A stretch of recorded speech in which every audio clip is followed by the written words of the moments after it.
Hello, inclusive leaders. Welcome to Lead at Any Level Live.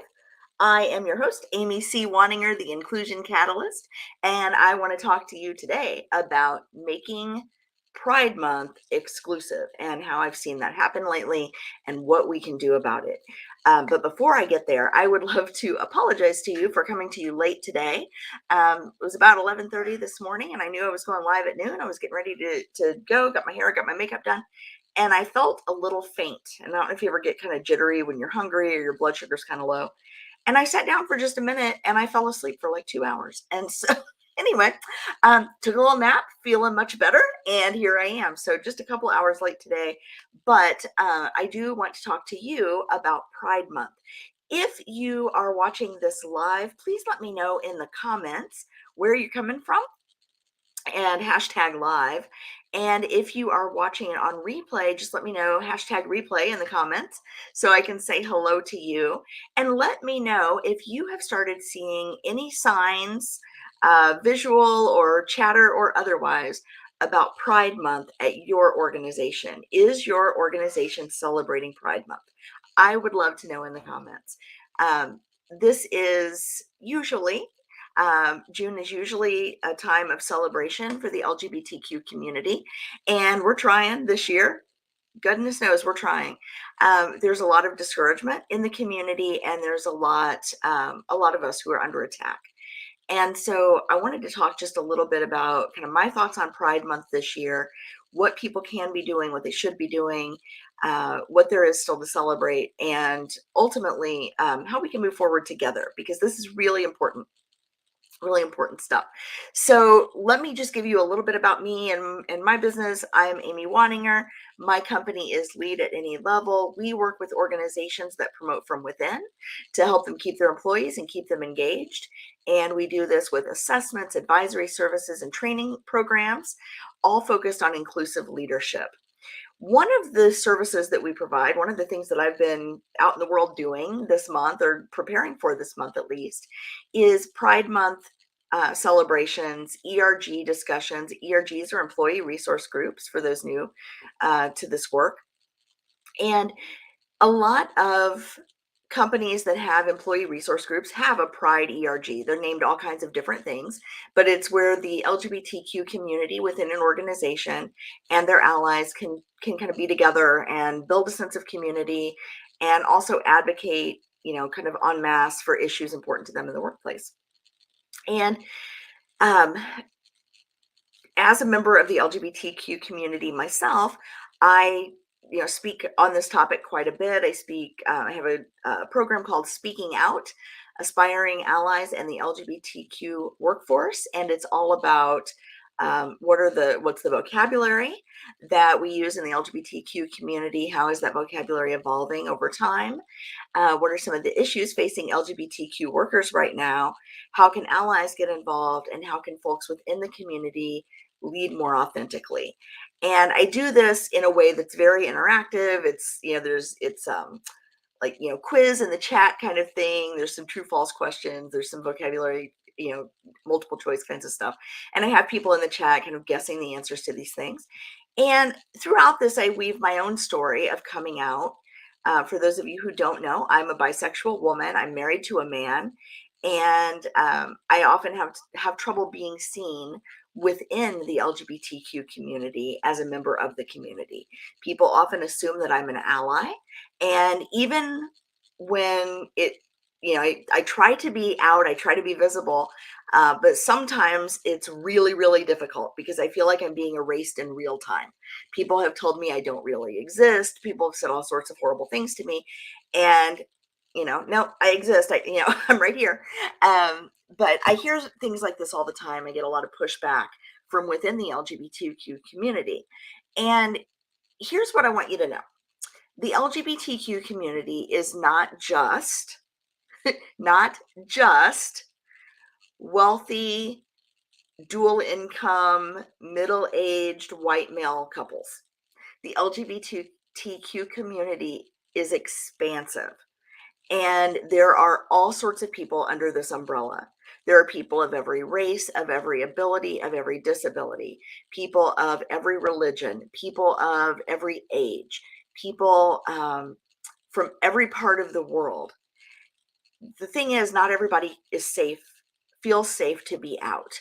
And so if you think that only, uh, you know, upper middle class white men can be gay, that's because maybe you're only seeing that because those are the only people in your community that feel safe being out. But LGBTQ folks live at the intersection of lots of different identities. And the acronym is long. Let me level set for those of you who are not familiar with the acronym. I don't want to leave anyone out. L is for lesbian, G is for gay, B is for bisexual, T is for transgender, Q is for queer and questioning, I is for intersex, A is for asexual, not allies, asexual. And there's a plus at the end of that because we also have folks who are pansexual. We have folks who are gender fluid. We have folks, just on every end and in all places on gender and sexuality continuums. And so the reason I point this out is because I've received a lot of pushback this year about who should be speaking about LGBTQ issues, who should be considered um, okay to be gay, and who should not. And I've gotten a lot of messages that I am not the right voice or the right person to talk about LGBTQ issues. Now, I will say that I live with a lot of privilege. I am white, I am middle class, I am married to a man, and it is very, very easy for me to hide. And I try very hard not to do that because um, I don't want to overuse privilege, right? I want to make sure that I'm visible because I believe that my being visible allows other people to be visible as well. I think the more of us that are out, the easier that is for everyone else, the harder it is for folks to discriminate against us.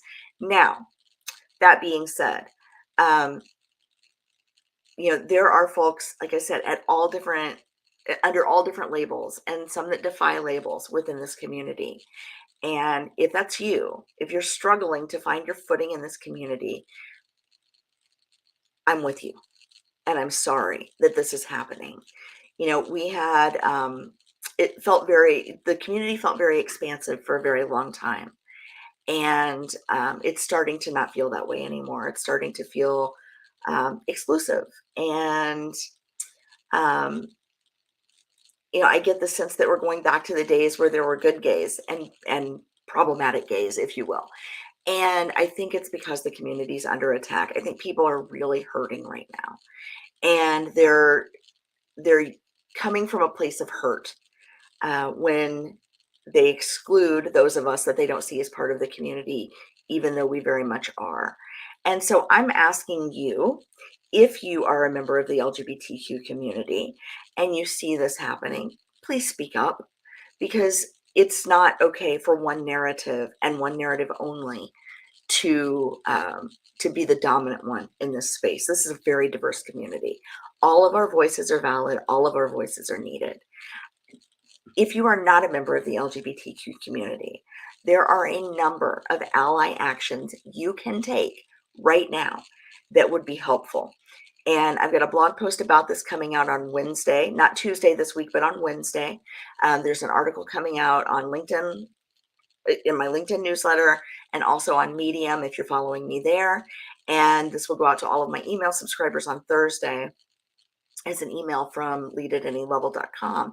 But basically, it's 10 ally actions that you can take for Pride Month if you're in a leadership role in your organization, or if you have any influence at all in your organization. These ally actions are broken down by department. So don't think you're off the hook just because you don't work in diversity and inclusion or in the DEI office or in HR. Every single one of us has a role to play in allyship to the LGBTQ community. So with that, I want you to look for that this week. I also would love for you to join me on Thursday at noon Eastern, simulcast. It'll be on time, I promise, at noon Eastern for the Including You podcast. Now, this week, I am interviewing Errol Pierre. He's the author of a book called The Way Up, and it's all about career strategies for advancement for people of color. And he's phenomenal. I really enjoyed interviewing him. I think you'll get a lot out of this. and I think that you will. I think you will really enjoy his perspective, and I think there's something for everyone to learn. Um, Black and brown folks and aspiring allies alike in this episode. So I hope you join me on Thursday at noon Eastern for Including You. If you miss it at noon Eastern, you can always catch it on my website. You can just go to includingyoupodcast.com, or you can go to leadatanylevel.com, and under resources, it's right there. Or if you prefer to get your podcast in audio form, be sure to subscribe to the Living Corporate podcast. Including You is the Friday show in the Living Corporate series, and once you subscribe to Living Corporate, you'll get us, downloaded automatically every Friday. So that's what I have for you this week. I also want to share that we're working on some new stuff here at Lead at Any Level. There's a bunch of exciting things coming, including a new webpage, a new homepage, a new book, and some other amazing things. So stick around. I will see you next Monday with more on all of that. And thank you for your patience today as I navigated some weird, you know, I don't know, blood sugar or something today. But I hope you all have a wonderful week. I hope you're enjoying the kickoff of summer. And if there's anything I can do to make your organization more inclusive, I would love to hear from you. You can reach out to me at workwithlaal.com, and we can talk about how we might work together to build more inclusive leadership in your organization. And if you want my new guide on surviving the labor crisis, if you're noticing that with unemployment down, it's harder to find workers these days, you are not alone. And I've got something for you. You can go to bit.ly-labor crisis, or you can go right to my new website, leadatanylevel.com, and there's a link on the homepage that says download this ebook. So you can do that. But inside this, you'll find a lot of research around why we're having a labor shortage, some of the hidden costs of turnover, and what you can do to keep your employees and keep them engaged right now when turnover is the most costly it's probably ever been. So that's what I have for you this week. I look forward to seeing you all next week. Let me know in the comments. Again, if you are celebrating Pride at your workplace, and if so, how? Let's get all the rainbow flags popping in the comments, because I want to hear from you. And I really do feel like there's a lot to celebrate this year, despite some setbacks. We are still here. And so we continue this fight, but we continue it with broad ally support, with lots and lots of structural support, with lots more understanding, and lots more truth, and a lot more voices in the world that are able to share their truth. So let's keep that going this year. I hope you all have a safe and wonderful and celebratory Pride, and I will see you soon. Thanks so much.